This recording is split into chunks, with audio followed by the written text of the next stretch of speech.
The New York Times has revealed that the Pentagon used well-known military analysts like these as a quote-unquote media Trojan horse to spread pro-war propaganda to Americans. You met with Secretary of Defense Rumsfeld. Special briefing on Thursday. Very interesting. A lot of good information, especially about post-Saddam, post-regime time. What are we going to do then? It's a very well laid out plan.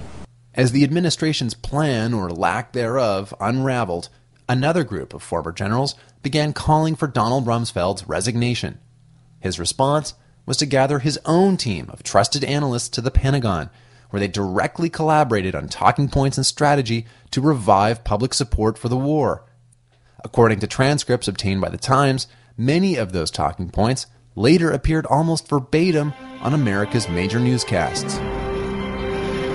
And this is just coming into CNN right now. The Defense Secretary Donald Rumsfeld has just wrapped up his meeting with retired U.S. generals. Our own military analyst, retired U.S. Air Force Major General Don Shepard, is fresh out of that meeting. He's joining us now live from the Pentagon. You ought to say, imagine an Iraq ruled by Zarqawi, one talking point suggested, with oil, money, sovereignty, access to the geographical center of the Middle East, blah, blah, blah. The message needs to be, imagine an Iraq. Imagine Iraq under the control of Zarqawi with another conveyor belt for tourists combined with oil and water and land and resources. Imagine the effect of that. That's the message that has to get out to the American people. Focus on the global war on terror, another talking point outline, and link Iraq to Iran.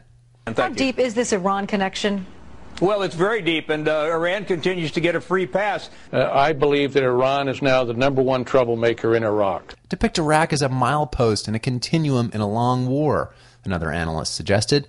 Quote, if you paint it that way, then people won't look for terminal events. Are we making inroads in the war on terror?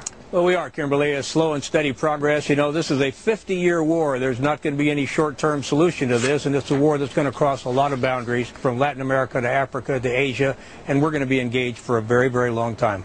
You go on O'Reilly, one of the analysts noted, and he's, quote, eating out of your hand because you're smart. We appreciate you're plugged in, and I want everybody to know, General knows what he's talking about. The program involved over 150 analysts and every major news network. On this episode of Chris Matthews' Hardball, for example, General Wayne Downing, General Montgomery Meigs, and Colonel Ken Howard. All three military analysts were part of the Pentagon program. This analyst, Kenneth Allard, says he saw a growing gap between what the Pentagon was telling them and reality. Quote, I felt we'd been hosed, he told the Times, calling the program, quote, psyops on steroids. Many of the news networks involved said they were unaware of the practice. Feeding biased information about the war in Iraq to the media through these military analysts that people like myself have been interviewing on TV, who were supposed to be given an objective assessment to the public of what was really going on overseas. Now, the New York Times says most of the TV and the radio military analysts have ties to military contractors, people who could possibly be making money on the war. The nonpartisan media watchdog Free Press says the program is, quote, a violation of every conceivable standard of journalism and possibly of federal law. They're launching a major campaign to pressure Congress to investigate these military pundits and their hidden ties to the White House. You can join by signing a letter to your congressperson today to demand an investigation and stop the White House from forcing favorable views into our free press. Add your voice today at freepress.net.